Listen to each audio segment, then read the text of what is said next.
नमस्कार दोस्तों, मैं सतीश। आप देख रहे हैं एग्री एडवाइज। आज की वीडियो में हम बात करने वाले हैं जो धान में पीलेपन की समस्या आती है, इसको हम कैसे रोक सकते हैं और इसके पीछे कौन से कारण हो सकते हैं और इन कारणों के उपाय हम क्या कर सकते हैं। चलिए दोस्तों, पूरी वीडियो देखिएगा, आपको पूरी एक अच्छी नॉलेज मिलने वाली है।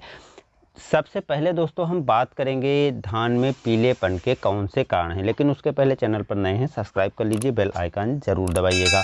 धान में पीलेपन के मुख्य 3 कारण होते हैं। यदि आपके खेत में जिंक की कमी है तब भी धान में पीलापन दिखाई पड़ेगा, सल्फर की कमी है तब भी धान में पीलापन दिखाई पड़ेगा और यदि नाइट्रोजन की कमी है तब भी खेत में पीलापन दिखाई पड़ेगा। लेकिन जिंक की कमी जो होती है, यदि जिंक की कमी आपके खेत में धान की फसल में हो गई है तो पौधे आप कुछ पत्तियां जो हैं ऊपर से नीचे तक झुलसी हुई दिखाई पड़ेंगी, जली सी नज़र आ सकती हैं और पौधे की ग्रोथ, टेलरिंग आदि बिल्कुल रुक जाती है। जो नए कल्ले होते हैं वो नहीं निकलते हैं और पत्तियां ऊपर से नीचे तक जो है पीली होती हैं। लेकिन इसके बाद जो नाइट्रोजन की कमी है, नाइट्रोजन की कमी से आपको जो पौधे हैं वो पूरे एक साथ पीले नज़र आएंगे, जिसमें से कुछ पत्तियां अधिक पीली नज़र आ सकती हैं तो कुछ हल्की पीली नज़र आएंगी, लेकिन पत्तियां ऊपर से नीचे तक पूरी आपको पीली दिखाई पड़ेंगी। तीसरे नंबर पर आती है सल्फ़र की कमी। सल्फ़र की कमी से भी धान में पीलापन आता है, लेकिन सल्फ़र की कमी और नाइट्रोजन की कमी के लक्षण आपको बारीकी से समझने होंगे, तभी आप पहचान सकते हैं कि आपके खेत में सल्फर की कमी हुई है नाइट्रोजन की। क्योंकि जिस प्रकार से नाइट्रोजन की कमी से पौधे में पीलापन आ जाता है, ठीक ऐसे ही सल्फर की कमी से पौधे में पीलापन आता है।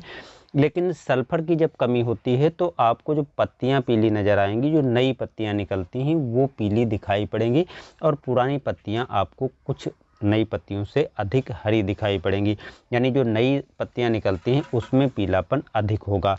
तो ये तीनों तरह के लक्षण आपको अलग अलग दिखाई पड़ेंगे और इसी के आधार पर आप पीलेपन के दूर करने के उपाय भी कर सकते हैं। तो यदि जिंक की कमी के लक्षण आपको दिखाई पड़ते हैं, सल्फर की कमी के लक्षण दिखाई पड़ते हैं, नाइट्रोजन की कमी के लक्षण दिखाई पड़ते हैं, तो लक्षणों के आधार पर आप उर्वरकों का यूज करके दूर कर सकते हैं। लेकिन यदि तीनों लक्षण आपको दिखाई पड़ते हैं या आपको समझ में नहीं आता है कि कौन सी चीज़ हम डालें जिससे जो है ये पीलेपन की समस्या दूर हो जाए, या तो दोस्तों एक उपाय और है जो हम बताने जा रहे हैं इस वीडियो में।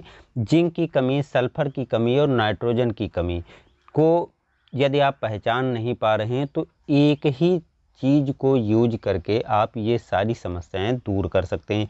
अब जिंक की कमी है तो आपको जिंक, मोनोजिंक जो है वो लेनी है। जो 33% वाली मोनोजिंक आती है उसकी 1 किलोग्राम मात्रा ले लेना है और इसमें चूँकि सल्फ़र की 15% मात्रा होती है तो यदि सल्फ़र की कमी है तो वो भी दूर हो जाएगी। तो 1 किलोग्राम मोनोजिंक 33% वाली आपको ले लेना है और इसके साथ में यूरिया मिला लेना है।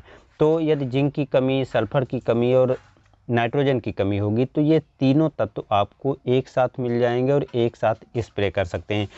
चलिए अब कुछ डोज के बारे में बता देते हैं। 1 किलोग्राम आपको मोनोजिंक 33% वाली लेनी है, जिसमें 15% आपको सल्फ़र मिल जाएगी, अलग से सल्फ़र लेने की आवश्यकता नहीं पड़ेगी।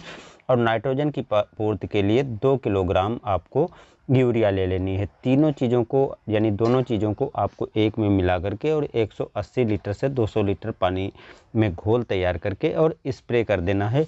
15 दिन के बाद आपको दूसरा स्प्रे इसी तरह कर देना है। देखेंगे कि आपके खेत में जो पीलेपन की समस्या थी, वो चाहे जिंक की कमी से थी या सल्फ़र की कमी से या नाइट्रोजन की कमी से, ये सभी समस्याएं दूर हो चुकी हैं और आपके खेत में जो धान है काफ़ी हरा भरा और अच्छी तरह से ग्रोथ और विकास करना चालू कर देगा। तो आज की वीडियो इतनी ही, मिलते हैं नए वीडियो में। धन्यवाद।